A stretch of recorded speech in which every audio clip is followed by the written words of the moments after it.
Are you ready? యేసయ్య మనకు తెలియపరిచేది సిద్ధముగా ఉండుడి. యేసయ్య మనకు తెలియపరిచేది సిద్ధముగా ఉండుడి. యేసయ్య మనకు తెలియపరిచేది ఏంటంటే సిద్ధముగా ఉండండి. దేని కొరకు సిద్ధముగా ఉండండి? Get ready to cross the borders. సరిహద్దులను దాటడానికి సిద్ధముగా ఉండండి. నీ పరిమితులను దాటడానికి సిద్ధముగా ఉండండి. నీ ఆలోచనలో పరిమితులు ఏర్పాటు చేసుకున్నావే, ఆ పరిమితులను దాటడానికి సిద్ధముగా ఉండండి. నేను ఇంత మట్టికే చేయగలను, ఇంత మట్టికే ఎదగగలను, ఇంత మట్టికే పైకి రాగలను, నేను ఒక స్థానానికి వచ్చేసా, ఇక నేను అలా ఉండిపోతాను. No, get ready to cross the borders. నీ సరిహద్దులను దాటడానికి సిద్ధముగా ఉండండి. నా రాబడి ఇంతే చాలు, మొత్తం సుఖంగా ఉన్నా. No, get ready to cross the borders. నీ సరిహద్దులను దాటడానికి సిద్ధముగా ఉండండి. నా వలన ఇక కాదు, ఎక్కడతో చాలే, ఇక నేను ఆగిపోతా, ఎవరో ఒకళ్ళు చూసుకుంటారు. No, get ready to cross the borders. నీ సరిహద్దులను దాటడానికి సిద్ధముగా ఉండండి. బైబిల్ చెప్తుంది, యెహోషువ గ్రంథం 1వ అధ్యాయం 1వ వాక్యం, దేవుని సేవకుడైన మోషే మరణించాడు. వెంటనే దేవుడు అన్నాడు, యెహోషువ నువ్వు నాయకత్వంలోనికి రావాలి. బోర్డర్ దాకా తీసుకొచ్చాడు. నువ్వు నెక్స్ట్ వాగ్దాన దేశం, పాలు తేనెలు ప్రవహించు దేశమైన కనాను దేశం, ఇశ్రాయేల్ దేశంలోనికి నువ్వు ప్రవేశపెట్టాలి. నా వలన కాదయ్యా, ఎప్పటి వరకు ఎలాగున్నా నేను ఇలాగే ఉంటా. అందుకు దేవుడు ఏమన్నా తెలుసా? కాబట్టి నువ్వు లేచి, నువ్వును ఈ జనమును యొర్దాను నది దాటి నేను మీకు ఇస్తానన్న దేశాన్ని మీరు స్వాధీనపరచుకోండి. నేను మోషేకు తోడై ఉన్నట్లు నేను నీకు తోడై ఉంటా. నువ్వు అడుగు పెట్టు స్థలములెల్లా నీకు స్వాస్యంగా ఇస్తా. నీ బ్రతుకు దినములో ఏ నరుడు నీ ఎదుట నిలబడలేడు, ఏ నరుడు నీ ఎదుట నిలబడనేరడు. నేను నీకు ఇచ్చిన ధర్మశాస్త్రమును తప్పక నువ్వు బోధించాలి. కుడిమికైనను ఎడమకైనను నువ్వు తప్పటానికి వీలు లేదు. నేను దేవుణ్ణని గుర్తెరగాలి. నువ్వు ఊహించని విజయం నేను నీకు ఇస్తా. మోషే మరణించిన తర్వాత దుఃఖములో ఉన్న యెహోషువతో అన్నాడు, నువ్వు లెగాలి, ఇక అవ్వలా, ఇక చాలా ఉంది అన్నాడు. ఈ రోజున నీ జీవితంలో నష్టాలు జరిగినాయేమో, వ్యాపార నష్టాలు జరిగినాయేమో, ఇల్లు అమ్మేసుకున్నావేమో, మరణం జరిగిందేమో, దుఃఖం జరిగిందేమో, ఏ కీడు జరిగిందేమో, దేవుని కొరకు నిలబడ్డా ఏమొచ్చింది మా ఇంటికి అన్న వేదనతో ఉన్నావేమో. దేవాది దేవుడు అనేది నువ్వు లెగాలి, నీ సరిహద్దులను దాటాలి. మోషేకు తోడైనట్లు నేను నీకు తోడై ఉంటా. యెహోషువకు తోడైనట్లు నీకు తోడై ఉంటా. నీ బ్రతుకు దినములో ఏ మనుషుడు నీ ఎదుట నిలబడనేరడు. ఈ ధర్మశాస్త్రం నీ బిడ్డలకు బోధించాలి. నా వాక్యం నీ కుటుంబ సభ్యులకు బోధించాలి. ఎడమకైనను కుడిమి తట్టుకైనను తిరగకూడదు. నా వాక్యం మీద నువ్వు ఆధారపడాలి. నువ్వు విజయం చూస్తావు.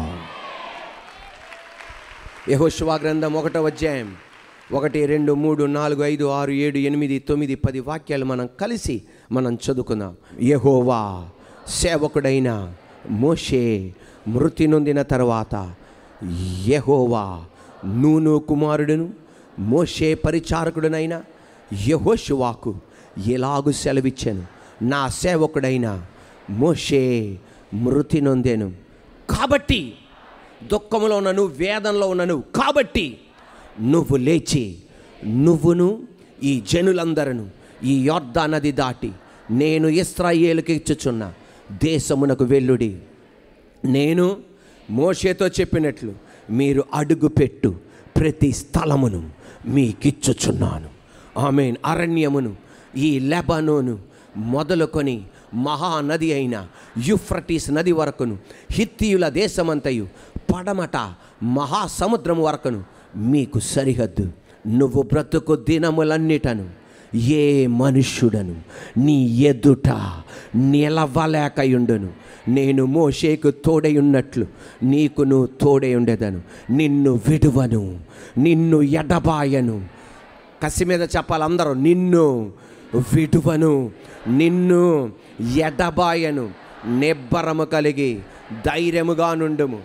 వారికిచ్చేదనని నేను వారి పితరులతో ప్రమాణము చేసిన ఈ దేశమును నిశ్చయముగా నీవు ఈ ప్రజలు స్వాధీనము చేసెదవు. అయితే నువ్వు నిబ్బరము కలిగి జాగ్రత్తపడి బహుధైర్యముగా ఉండు. నా సేవకుడైన మోషే నీకు ఆజ్ఞాపించిన ధర్మశాస్త్రమంతటి చొప్పున చెయ్యవలెను. నువ్వు నడుచు ప్రతి మార్గమున చక్కగా ప్రవర్తించినట్లు నువ్వు దాని నుండి కుడికి కానీ ఎడమకు కానీ తొలగకూడదు. ఈ ధర్మశాస్త్ర గ్రంథమును నువ్వు బోధింపక తప్పిపోకూడదు. దానిలో రాయబడిన వాటన్నిటి ప్రకారం చేయుటకు నువ్వు జాగ్రత్త పడినట్లు దివారాత్రం దాన్ని ధ్యానించిన ఎడల నీ మార్గమును వర్ధిల్ల చేసుకొని చక్కగా ప్రవర్తించెదవు. నేను నీకు ఆజ్ఞాపించి ఉన్నాను కదా, నిబ్బరము కలిగి ధైర్యముగా నుండుము, దిగులు పడకము, జడియకము. నువ్వు నడచు మార్గమంతటిలో నీ దేవుడైన యెహోవా నీకు తోడైయుండును. కాగా యెహోషువ ప్రజల నాయకులకు ఇలాగూ ఆజ్ఞాపించెను, మీరు పాలెములోనికి పోయి జనులతో ఈ మాట చెప్పుడి. హల్లెలూయా. యెహోషువ అన్నాడు, మోషే మరణించాడు, వేదనతో దుఃఖము ఉండక్కర్లా, నన్ను దేవుడు నిలబెట్టాడు, ప్రజలకు తెలియపరచండి. మోషేకు తోడే ఉన్నట్లుగా నాకు కూడా ఆయన తోడే ఉంటాడు. మనం సరిహద్దులు దాటాలి, వాగ్దాన దేశానికి అడుగు పెట్టాలి.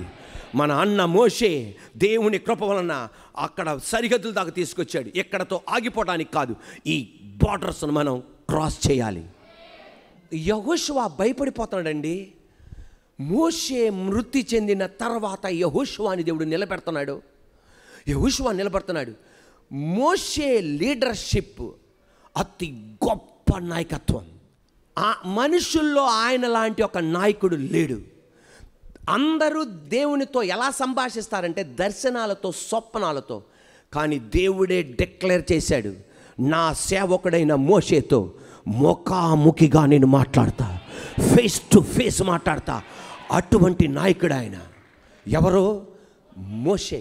ఆదికాండం, నిర్గమాకాండం, లేవ్యాకాండం, సంఖ్యాకాండం, ద్వితీయోపదేశకాండం రాశాడు. నిర్గమాకాండం, లేవ్యాకాండం, సంఖ్యాకాండం, ద్వితీయోపదేశకాండం రాశాడంటే ఒక అర్థం ఉంది. అది ఆయన కాలంలో జరిగింది. ఆదికాండం సృష్టి మొదలుకొని 1వ అధ్యాయం నుండి 50వ అధ్యాయం దాకా ఆయన అక్కడ లేడు. కానీ ఎలా రాయగలిగాడు? దేవాది దేవుడు ముఖాముఖిగా మాట్లాడి ప్రతి చరిత్ర కామాతో, ఫుల్ స్టాప్తో స్పష్టంగా రాసేటట్టు చేపించాడు ఆదికాండాన్ని. అంత గొప్ప నాయకుడు. ఆయన నాయకత్వపు షూస్లో ఎవరు కూడా ఫిట్ అవ్వరు. అంటే దానికి అర్థం, తండ్రి యొక్క షూస్లో, తండ్రి యొక్క బూట్లో ఆ చిన్న పాప కనుక ఆ తండ్రి యొక్క బూట్లు తొడుక్కుందనుకో, ఎలా ఉంటుంది? అది లూజ్గా ఉంటుంది, టపక టపక అని కొట్టుకుంటుంది, నీకు సరిపోదే అది. అలాగే మోషే షూస్లో యెహోషువ ఫిట్ అవ్వడం. అందువల్ల భయపడిపోతున్నాడు. నేను ఏం నిలబడగలనయ్యా, నేను ఏం చేయగలనయ్యా, ఆ మోషే షూస్లో నేను ఫిట్ అవ్వనయ్యా. దేవుడు అనేది యెహోషువ ఆ ఎర్ర సముద్రాన్ని పాయలు చేపించింది ఎవరండి? దేవుడే. ఎవరు చేపించారు? దేవుడే. చేదు నీళ్ళని మధురంగా మార్చింది ఎవరు? దేవుడే. ఆహారం లేనప్పుడు మన్నా కురిపించింది ఎవరు? దేవుడే. మిట్ట మధ్యాహ్నం నీడ లేనప్పుడు నీడనిచ్చింది ఎవరు? మేఘస్తంభాన్ని ఇచ్చింది ఎవరు? రాత్రిపూట ఎలక్ట్రిసిటీ లేనప్పుడు వెలిగించింది, అగ్నిస్తంభంగా ఇచ్చింది ఎవరు? అమాలేకీలు వచ్చినప్పుడు అమాలేకీల మీద విజయం ఇచ్చింది ఎవరు? యొర్దాను నది ఎదుట అదే దేవునైన నేను ఉన్నా. దానియేలుకి సింహపు బోన్లో సాయం చేసింది ఎవరు? చెప్పన్నానా? దానియేలుకి సింహపు బోన్లో సాయం చేసింది ఎవరు? షడ్రకు, మేషకు, అబేద్నెగోలకు సాయం చేసింది ఎవరు? పేతురు చెరసాల్లో ఉన్నప్పుడు సాయం చేసింది ఎవరు? పౌలు, శీలలు చెరసాల్లో ఉన్నప్పుడు సాయం చేసింది ఎవరు? పేతురు మాట్లాడుతుండగా అద్భుతాలు చేసింది, సాయం చేసింది ఎవరు? ఒక్క ప్రసంగంలో 3000 మంది మారు మనసు పొంది చేశాడు, అప్పుడు సాయం చేసింది ఎవరు? అదే దేవాది దేవుడు అన్న, నీ వ్యాపారంలో నేను సహాయం చేస్తా, నీ కుటుంబంలో నేను సాయం చేస్తా. మన ఫిలదెల్ఫియా మందిరానికి దేవుడు సాయం చేస్తాడు, కృపానిధి మందిరానికి సాయం చేస్తాడు. నిబ్బరం కలిగి ధైర్యంగా ఉండు. దేవుడు మోషేతో అన్నాడు, మోషేకు తోడై ఉన్నట్లు నేను నీకు తోడై ఉంటా. మాట్లాడితే నిబ్బరం కలిగి ధైర్యంగా ఉండి అంటున్నాడు. నిబ్బరం కలిగి ధైర్యంగా ఉండి అంటున్నాడు. నిబ్బరం కలిగి ధైర్యంగా ఉన్నా అన్నాడు. ప్రజలు కంగారు పెట్టేస్తారు, పక్కన వాళ్ళు కంగారు పెట్టేస్తారు, కుటుంబ సభ్యులు కంగారు పెట్టేస్తారు. నువ్వు ధైర్యంగా నిలబడు, నేను నీకు తోడే ఉంటా. ఎర్ర సముద్రం పాయలు చేసింది మోషేనా? అవునా? చేదు నీళ్ళు మధురంగా మార్చింది మోషేనా? నీడనిచ్చింది మోషేనా? అమాలేకుల మీద విజయం ఇచ్చింది మోషేనా? యొర్దాను నది పాలు చేసింది యెహోషువనా?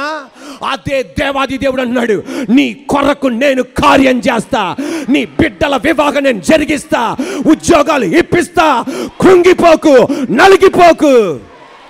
ప్రైజ్ ద లార్డ్, హల్లెలూయా. ధైర్యంగా నువ్వు ఉండు అంటున్నాడు. ఏడ్చింది చాలు అన్నాడు. అమ్మా, ఆ మాటకు అర్థం ఏంటంటే, కాబట్టి నువ్వు లేచి rise, get ready to cross the borders. నువ్వు ఏడ్చింది చాలు.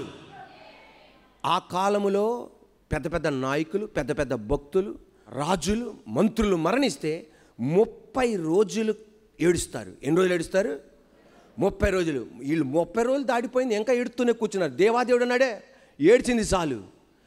మీకు బాధ ఉందని నాకు తెలుసు, మీకు దుఃఖం ఉందని నాకు తెలుసు, మీకు కన్నీరు ఉందని నాకు తెలుసు.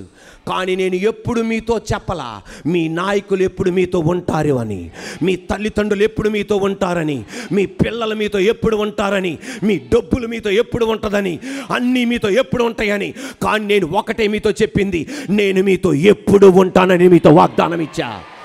ఏడ్చింది చాలు, రైస్, ముందుకెళ్ళు, ఇక నాకు నా వలన కాదు అనుకో, లెగు నువ్వు అన్నాడు. లెగు అన్నాడు. హల్లెలూయా. ఈరోజు అదే దేవాది దేవుడు అన్నాడు.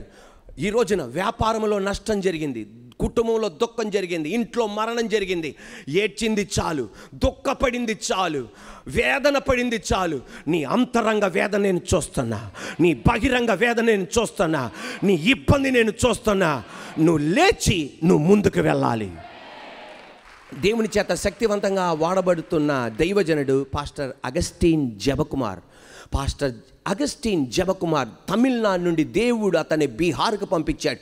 బీహార్లో పరిచర్య చేస్తుండగా తన చిన్న కుమారుడు మరణించాడు. కొన్ని వారాలు ఇబ్బందిలో ఉన్నాడు, దుఃఖములో ఉన్నాడు. దేవాదేవుడు అన్నాడంట, ఏడ్చింది చాలు, గెట్ రెడీ, పరిచర్య చేయడం ఆరంభించు. ఈ రోజున బీహార్లో తలకిందల చేసి ఒక అద్భుతమైన పరిచర్య చేస్తున్నాడు ఆయన.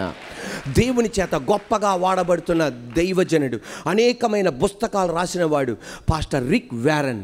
ఆయన యొక్క కుమారుడు ఆత్మహత్య చేసుకొని మరణించాడు. ఒక్క పాస్టర్ గారి కుమారుడు 14 వారాలు ఆదివారం ప్రసంగం చేయలేకపోయాడంట. ఏంటి దేవా అని. దేవాది దేవుడు అన్నాడు, నీకు అంతరంగ వేదన ఉంది, బహిరంగ వేదన ఉంది, ఏడ్చింది చాలు, గెట్ రెడీ, స్టేజీ మీద నిలబడు, ఆ దుఃఖాన్ని మరుగు చేసుకుని నేను ముందుకు వెళ్ళమన్నాడు. ఈ రోజున దానికి మించిన పరిచర్య ఆయన చేయడానికి పరిచర్య చేయడానికి దేవుడు అతన్ని నిలబెడుతున్నాడు.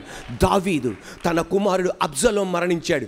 అబ్జలోం మరణించగానే, నా కుమారుడా అబ్జలోమా, నా కుమారుడా అబ్జలోమా, నువ్వు మరణించకుండా నేను మరణిస్తే బాగుండు, నువ్వు మరణించకుండా నేను మరణిస్తే బాగుండు. దేవాది దేవుడు యోవాబుతో మాట్లాడించాడు, నువ్వు ఇప్పుడు లెగాలి, ప్రజలను ఓదార్చాలి, ప్రజల్ని ఆదరించాలి. ఏడ్చింది చాలు, దేవుడు చెప్పేది నువ్వు లెగాలి, ఇప్పుడు నువ్వు లెగాలి, అంతే. దేవా లెగాలి అన్నాడు. వెంటనే, దేవా నేను లేచి నిలబడతానయ్యా, ప్రజల పక్షాన నిలబడతానయ్యా. ఈ రోజున ఎంతో వేదన ఉంది, మీ ఇంట్లో మరణం జరగల, లేకపోతే పక్కన వాళ్ళ ఇంట్లో ఏం జరుగుతుందో అది జరగల. ఈరోజు నువ్వు కృంగిపోతున్నావు. దేవాది దేవుడు అనేది, కృంగిపోయింది చాలు. నీ అంతరంగ వేదన అంతరంగంలోనే ఉంచుకొని బహిరంగంగా నువ్వేం చేయగలవో అది చేయి. నీ ప్రయత్నం మీద నా హస్తాన్ని ఉంచుతా, నీ మాటల మీద నా నోరు నేను కలుపుతా, నిన్ను దర్శిస్తా. నువ్వు సరిహద్దులు దాటాలి. ఏ దేవుడైతే సరిహద్దులు దాటాలన్నాడో అని చెప్పేసి వదిలేలా. యేసు ప్రభువారు ఈ భూమి మీదకి వచ్చారు, పరలోకపు బౌండరీస్ను వదిలిపెట్టి ఆయన ఇక్కడికి వచ్చాడు. సరిహద్దులను దాటాడు ఆయన. మామూలు కాదది. అటువంటి సరిహద్దులను దాటి ఈ పరలోకం నుండి భూలోకానికి ఆయన వచ్చాడు. ఆయన యూదా ప్రజల మధ్య మాత్రమే ఆయన సేవ పరిచర్య చేస్తున్నాడు. సమరయేలు ప్రాంతానికి ఎవరు వెళ్ళరు. కానీ సర్వశక్తి కలిగిన యేసయ్య ఆయన ఏం చేసేసాడు, బార్డర్ని క్రాస్ చేశాడు. ఆయన సరిహద్దులను దాటి సమరయేలు దగ్గరికి వెళ్ళి, నేను యూదులకు మాత్రమే కాదు రక్షకుణ్ణి, సమరయేలకు కూడా నేను రక్షకుణ్ణి. ఒక జాతికే కాదు నేను రక్షకుణ్ణి, ప్రతి జాతికి నేను రక్షకుణ్ణి, ప్రతి భాషకి నేను రక్షకుణ్ణి, ప్రతి రాష్ట్రానికి నేను రక్షకుణ్ణి, ప్రతి నాయకుడికి నేను రక్షకుణ్ణి, ప్రతి భాష వాళ్ళకి నేను రక్షకుణ్ణి, ప్రతి దేశానికి ఆయన రక్షకుడు. అపోస్తలుల కార్యం 10:36 యేసుక్రీస్తు అందరికీ ప్రభు. ప్రత్యక్ష గుడారం, దానికి సరిహద్దులు ఉన్నాయి. ప్రజలు ఇక్కడ మట్టికే రావాలి, యాజకులు ఈ ప్రాంతానికి మాత్రమే రావాలి, ప్రధాన యాజకుడు మాత్రమే అతి పరిశుద్ధ స్థలానికి వెళ్ళాలి. సరిహద్దులు ఉన్నాయి. యేసయ్య ఈ భూలోకానికి వచ్చి సిలువలో వేలాడి ఆయన మరణించి 3వ రోజు తిరిగి లేచిన యేసయ్య ఆలయ తెరను పైనుండి కిందకి చించిపడేసి యేసయ్య అన్నాడు, సరిహద్దులను దాటి మిమ్మల్ని లోనకి తీసుకెళ్తా. ఆవరణ మట్టికే కాదు, ఆ సరిహద్దులను నేను మిమ్మల్ని దాటింపజేస్తా. పరిశుద్ధ స్థలం మాత్రమే కాదు, అది కూడా నేను దాటింపజేస్తా. అతి పరిశుద్ధ స్థలములోనికి మిమ్మల్ని నేను తీసుకెళ్తా. కృపాసనం దగ్గరికి ధైర్యంగా నేను తీసుకెళ్తా. అది ఒక గొర్రె వలన జరగల, అది ఒక కోడె వలన జరగల, అది ఒక దూడ వలన జరగల, అది మోషే వలన జరగల, అది అహరోను వలన జరగల, అది యాజకుల వలన జరగల, రాజుల వలన జరగల, ప్రవక్తల వలన జరగల, తండ్రుల వలన జరగల, కుమార్తెల వలన జరగల. సరిహద్దులను దాటించడానికి బాధ్యత తీసుకున్న యేసయ్య వలనే జరిగింది. ఈ రోజున నిన్ను కూడా ఆ సరిహద్దులను దాటించడానికి యేసయ్య బాధ్యత తీసుకుంటున్నాడు. విశ్వాసముతో నేను చూడగలుగుతున్నాను, నీ చేతులు పట్టుకొని ఆయన, మీ నాన్న చెయ్యలేడు, మీ అమ్మ చెయ్యలేదు, ప్రసంగం చేస్తున్న పాస్టర్ గారు చెయ్యలేరు. నా దేవుడే నీ బౌండరీస్ ని దాటించబోతున్నాడు. ఆయన నా దేవుడే బాధ్యత తీసుకున్నాడు. ఎవరు నిన్ను పట్టించుకోరు, నీ పక్కనోళ్ళు నిన్ను పట్టించుకోరు, నీ కుటుంబ సభ్యులు నిన్ను పట్టించుకోరు, నీ ఇంటి వారు నిన్ను పట్టించుకోరు. నా దేవుడే నీ బౌండరీస్ ను దాటింపజేయబోతున్నాడు. గాయపడిన హస్తం నీ మీద ఉండును గాక. హల్లెలూయా. దేవుడు దాటింపచేసి కార్యం చేసి 7 వాగ్దానాలు ఆయనకి ఇచ్చాడు. హల్లెలూయా. 1 patience, 2 privilege, 3 promise, 4 presence, 5 precepts, 6 power, 7 peace. 1 patience, సహనం, ప్రివిలేజ్ ఆధిక్యత, ప్రామిస్ వాగ్దానం, ఆయన వాక్యం, ప్రెజెన్స్ నీతో ఉంటా, ప్రిసెప్ట్స్ సూత్రాలు, ఆజ్ఞ, పవర్ శక్తి, అధికారం, పీస్ సమాధానం, ఇవన్నీ నీకు ఇస్తా. Praise the Lord. ఇవన్నీ నీకిచ్చి నేను నిన్ను నడిపిస్తా, నేను ముందుకు తీసుకెళ్తా. మోషేకి తోడే ఉన్నట్లే నీకు తోడే ఉంటా. మోషేకి 7 ఇచ్చాడు, యెహోషువాకి 7 ఇచ్చాడు. ఇక్కడ ఉన్న జోషువా జనరేషన్, మనం అందరం యెహోషువా తరం వాళ్ళం, జీసస్ జనరేషన్. ఈ 7 నీకు ఇస్తున్నాడు. Praise the lord. హల్లెలూయా. ఇక నీకేం కావాలండి? ఇక నీకేం కావాలి? Get ready to cross the borders. సిద్ధంగా ఉండు సరిహద్దులు దాటడానికి.